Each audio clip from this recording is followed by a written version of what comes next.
And now, please welcome back to the stage Moveworks CEO Bhavin Shah and the executive panel.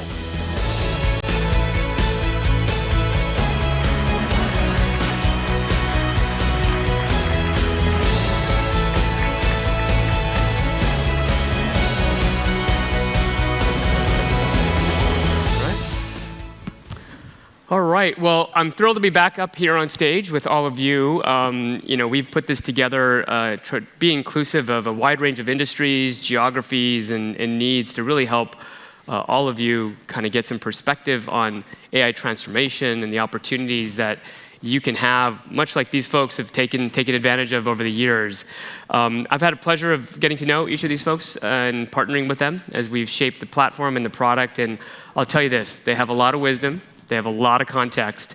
So pay attention, listen carefully, catch them in the hallways after this. Definitely, take advantage of the opportunity of all of us being here together.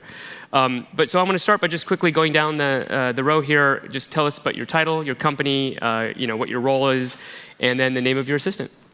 Absolutely. So I'll start. Alexandra Ginther from Leidos. I also go by Lexi, and I am the SVP and Chief Information Officer for Leidos. We are a Fortune 500 company focused on providing digital solutions and services to government and commercial customers around the world.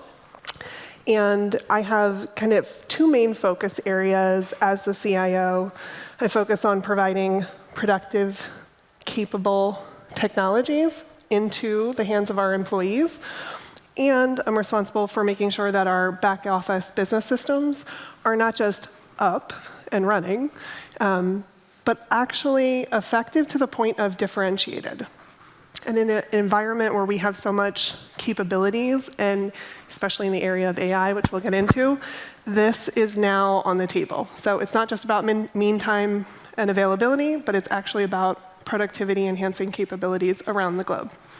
And in terms of our Moveworks digital assistant, we named her Iris, and I'm looking forward to sharing more about her today. Awesome. Great. Joe? Thanks, Bhavin. This is Joe Lombardi. I'm responsible for digital workplace at CVS Health. So my team is responsible for the support of 375,000 corporate and store colleagues around the country. And our digital assistant's name is Artie. Thanks, Bhavin, and hello, everyone. I'm Adhir Mattu. I'm Chief Information Officer at NXP Semiconductors.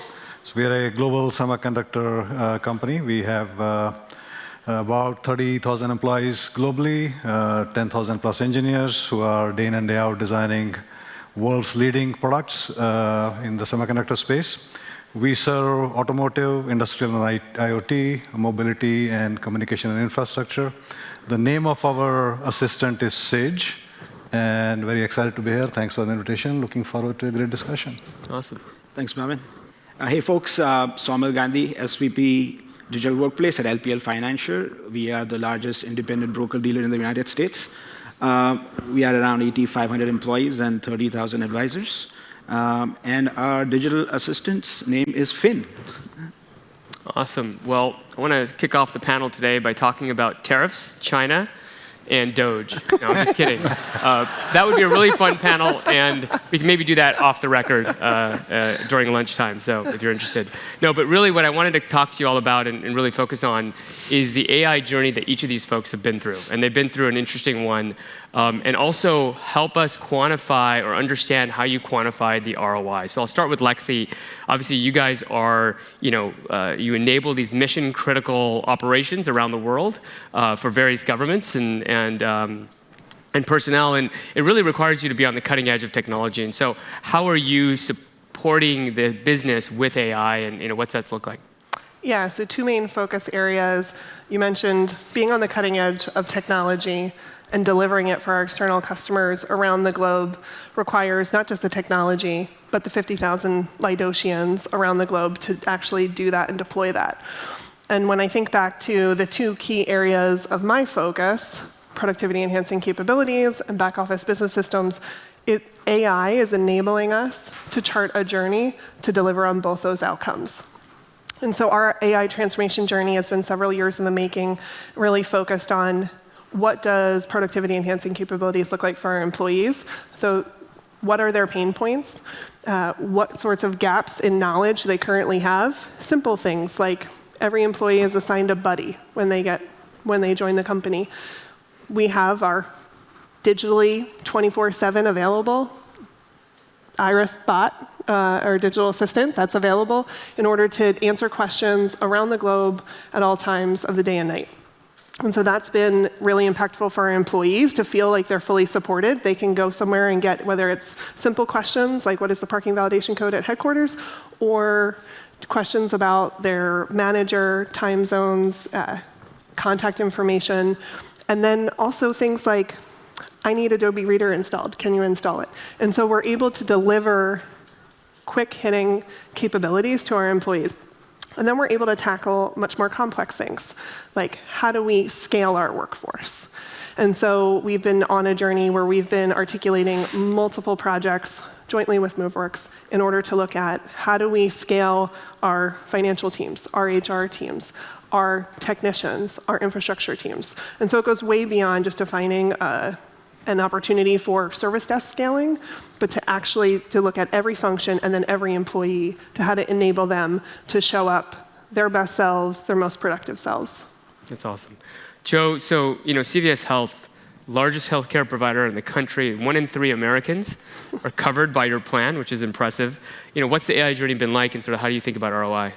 Yeah, so our journey has really been, like Lexi said, a multi-year journey, and we focused out on an enterprise strategy, and so we really had to join forces with teams beyond your traditional IT and technology teams.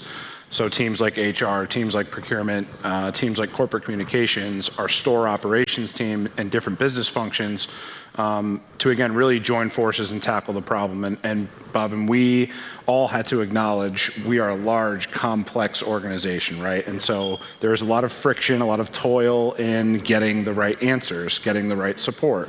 And so we knew that we wanted AI to be at the center of that solution to solve the problem.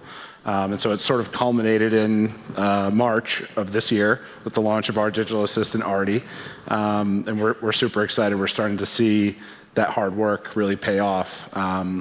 As far as ROI goes, I know we talked yesterday about deep savings versus shallow savings, blue dollars, green dollars, all these different acronyms. I would say we look at it in 2 ways. So time saved, right? These colleagues are still asking the same questions they've always asked, but now they're not having to speak to a human being. And they're getting the answer that they would have gotten, but they're getting it faster. And so a little bit harder to quantify, but it's something we're tracking. And then we're digging into the data. We're only a month in, but one impressive metric is we've seen a 50% reduction, Bhavin, in live agent chats in less than 30 days. Holy moly. 50%. 50%. That deserves a round of applause for a company at such scale. That's really hard to achieve, and super excited about that. Adir, NXP is one of the top 10 semiconductor companies in the world. This is also not your first rodeo working with us, and so would love to get a sense of how that transformation journey is going and some of your thoughts on ROI. Absolutely, yeah. So you're right. This is my second rodeo with Moveworks, and it's slightly different this time because the company scale is much bigger, and also AI has evolved, and so has your solution. So you have now very exciting new products. In fact, we found about some new products today. And also this time around, there is quite a bit visibility around responsible AI. So it's a different world now. Now, but in terms of overall digital transformation, so we are in the middle of a very comprehensive digital transformation journey program in various areas, in areas of engineering productivity, for customer journey experience, for our manufacturing operations and efficiencies. Overall, the goal is to become more efficient, more productive, and of course, reduce costs. Now, in terms of value and ROI, it's not always a straightforward task to do that, particularly when you're talking about improving employee experience. How do you value that, or how do you assign dollars to that? Or if you're talking about making employees productive and efficient, it's not always easy to quantify that. So things like that. Now, with that said, our idea is also, it's more of like a strategic move for us. It's not only about bringing out new technology and tools and all these gadgets. It's just more about how we work, as in processes, reimagine processes. It's how we innovate, come out with new solutions quicker, faster, and then it's how we grow. So for us, it's a very strategic move. So in terms of our Sage, the new assistant that we are working in terms of rolling out, so that is specifically targeted towards service delivery transformation for our internal shared service centers like IT, HR, facilities, and so forth. Looking forward to the journey. And looking forward to our partnership. Yeah, us too as well. LPL Financial, you guys manage, I didn't realize, $1.8 trillion of wealth and assets out there. And you're the number one sort of provider of third-party broker services to banks and credit unions. So how did you bring AI to LPL? And what was that journey like? Yeah, so we had a classic problem of scalability. Company was growing 10% year over year. And the question is, how are you able to scale services, ensuring that the user experience is same or better? Yeah. And then, is there a cost efficiency play in this?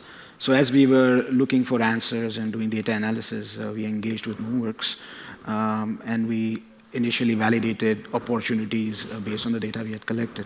And it was an obvious business case. And then as we are a year in now, and the metrics sort of speak for themselves, we have categorized various interactions. We are at 40,000, around 10% of that are outright ticket deflection. Then we have other business use cases, and we have sort of tagged dollar value, like what Adi was alluding to earlier, from $15 to $50 for the configuration. And then, you do the math for your ROI. So that's one angle to it.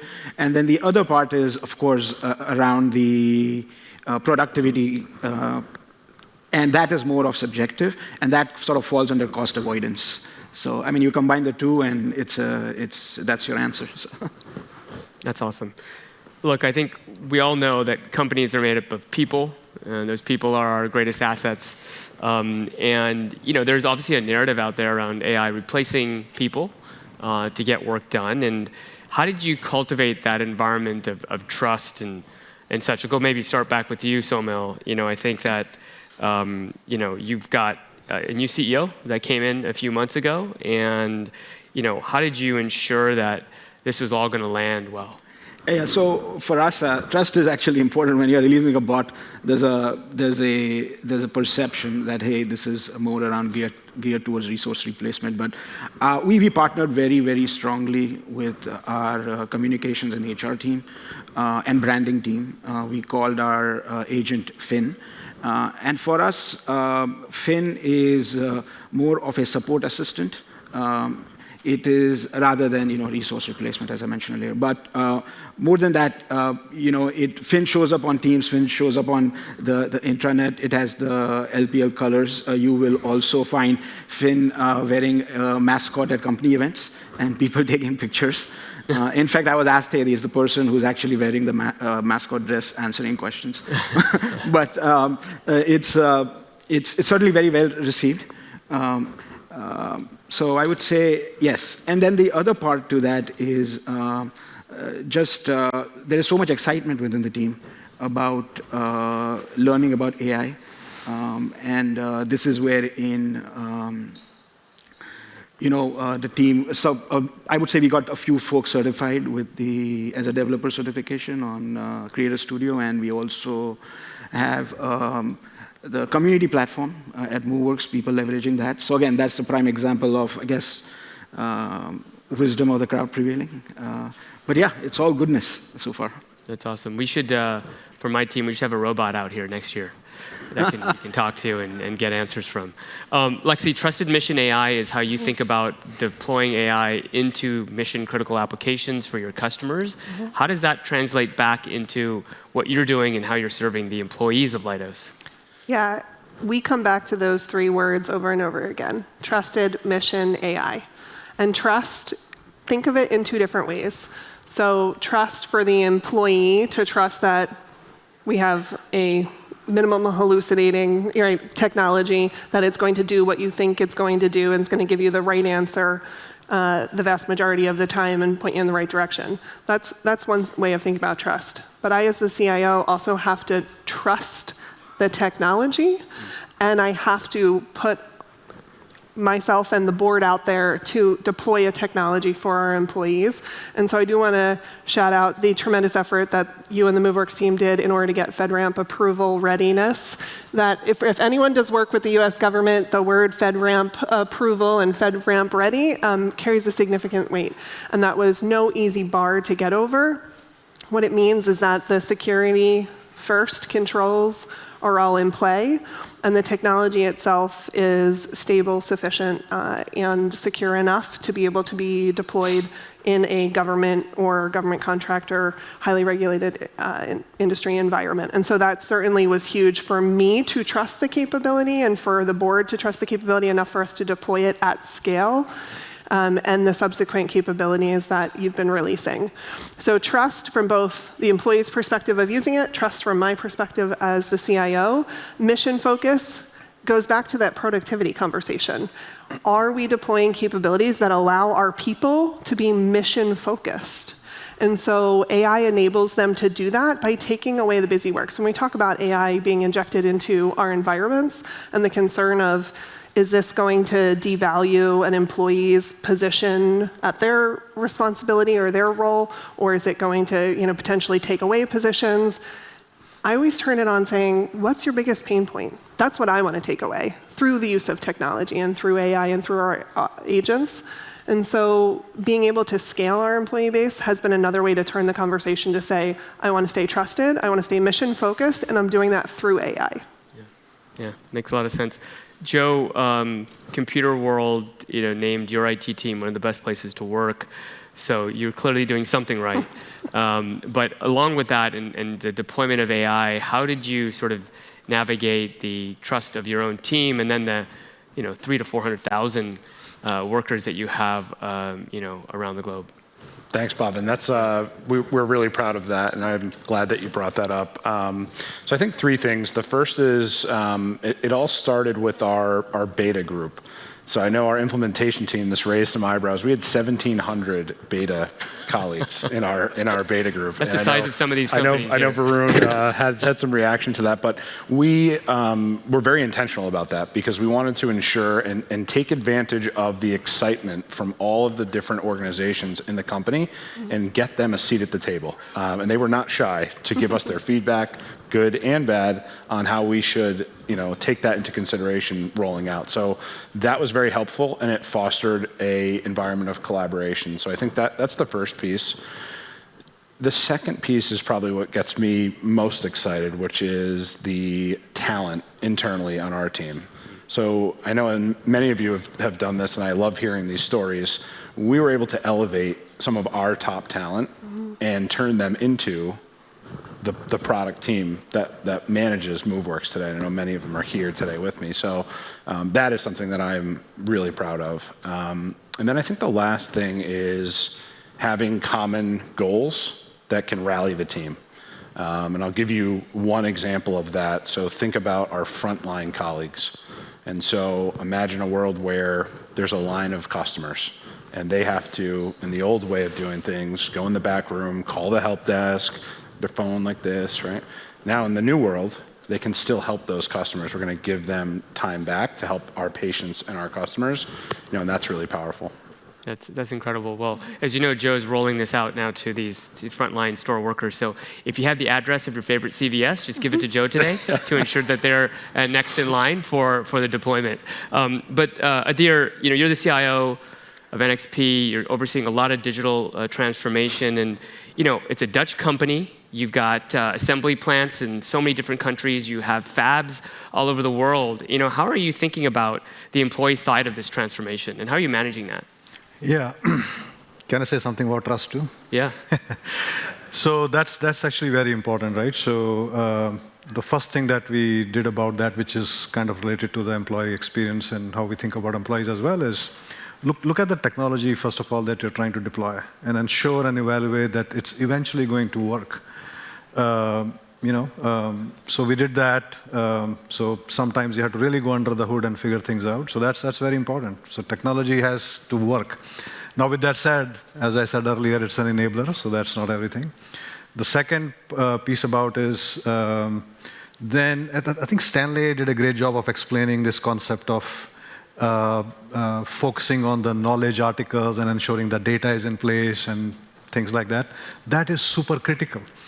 No matter what technology you have, particularly in this area, AI and Gen AI kind of tools, if your data is not good, if it is not clean, if it is not complete, it's not going to be accurate and it's going to have a lot of problems. So that's where you could lose trust. So from our standpoint, we did lots and lots of testing during evaluation, pilot and phase rollout and things like that. So that's very important, right? Now, about employees, it has data. It has a lot of data. It has company data. It has employee data. So there are concerns around data privacy, data security, solution being fair, and solution being explainable, how the results are achieved and arrived at. So all these things have to be kept in mind before we roll these things out. The other part is, I think Naveen was talking about this, that the world is now moving from rule-based deterministic models and solutions to these probabilistic scenarios. So the world operates differently from a solution standpoint. So we had to ensure that employees are trained in terms of how AI works, how Gen AI works, what to expect, what not to expect, what to be careful about. And so there's quite a bit of employee training, retraining, reskilling involved. So these are some of the things we keep in mind. Yeah.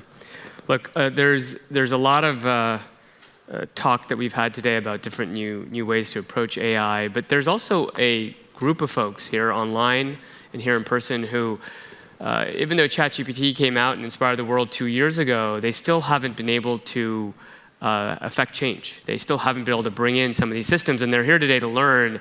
And so I want to wrap up with sort of, what is your advice to them in terms of everything you've seen and tried and learned with your organizations that they can try to really bring their companies into the 21st century? So I'll start with you, Lexi.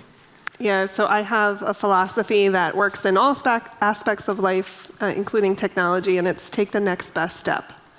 So when we look at whether it's a technology roadmap, an AI roadmap, a personal career journey map, we have to start with the end in mind. And so what outcomes are we trying to get to? What are those key goals, those achievable items, or maybe they're really audacious goals that our companies or our teams are trying to get to, problems they're trying to overcome. We need that destination piece. And then we take the next best step to get there. And so sometimes that is taking a step back and reviewing our business processes, because we want to do that before we apply technology. Sometimes we want to deploy a capable technology like Moveworks that is allowing us to then say, how much do my employees use a capability like this, and what other use cases did I not even think of? But we need to take that next best step, because inaction will be just inconceivable in terms of our ability to get to those final outcomes. And so if you think of it in terms of a GPS, if we have a destination in mind, we don't have to know, do I need to go 100 feet? Do I need to go 1,000 feet before I make my next turn? But I do need to take that first step in the general direction. And then I'm on my way, and I'm that much closer to my goal. And then I can pivot when emerging tech comes out, when good partners come on the horizon, and I'm able to continue on my way to get there. But inaction is not an option, is kind of how we go into our technology planning sessions. And then looking at, okay, so if that's not an option, then what is our best next step to take? That's awesome. Best next step. Joe? Yeah, so my advice is coming from a place of go live, right? So I would say two things. The first would be don't underestimate the human change management, right? So we held a change management workshop with all the key business stakeholders, our teams, and that was really helpful. That really catapulted and built the momentum ahead of our go live. So I think oftentimes we don't put enough time and effort into change management, and that was very key for us. And then I think what Stanley talked about earlier, my second piece of advice would just be knowledge. It is never going to be perfect. I think we all know that, but making it a priority, making those incremental changes, making sure it's curated and permissioned correctly, that really is some good advice that I learned from. Yeah. Adir? No, totally agree with Lexi and Joe. So I won't repeat those things. But in addition to that, what I can also add here is that this technology landscape is changing. It's evolving.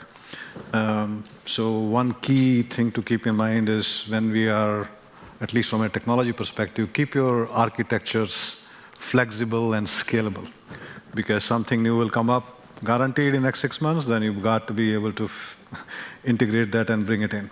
The other piece is, of course, we talked about data and knowledge and all these things, but at the end of the day, all that comes from some sort of transactional systems. So we got to pay attention to that, these transactional systems to be also rationalized and neat and clean, and hopefully got to be global scalable systems in place. Our life is also becoming very agile, so keep that in mind. And last but not the least, this is a new field, different skill sets involved. Highly recommend having talent strategy in place as well. Awesome. Somil? Yeah, I mean, my advice would be more around the timeline. So as you build your business case and you get it approved either on, scalability, cost efficiency, user experience, you can pick one or all. And as you dive in, 2 quarters for adoption. The next 2 quarters for, we call it obvious integrations, as the adoption increases. And then you are in the impact phase, wherein your business meetings are about looking at your connectors and plugins and what is the capability that you want to enable on the assistant. So that's the overall time frame, I would say. So dive in. Yeah, so next best step, change management, just do it live, go. Taking account for your systems, making sure you have flexible architecture, making sure you have, you understand and can rationalize your transactional systems, and then really plotting a map that doesn't assume everything just happens all at once, but that you actually titrate this out over a series of quarters with milestones and expectations that you can manage to, and you can show progress and success against. So, look, it sounds like incredible advice. I really appreciate everyone's participation today, and hopefully all of you who are here in person can grab one of these folks. These are the A-listers of business leaders, and so for those of you that really are looking at your own careers and how you sort of build forward, these are the examples, and hopefully with AI, we can all sort of see that accrue to what we're doing and the impact we can have globally. So thank you all for that. Thank you. Thank you. Thank you.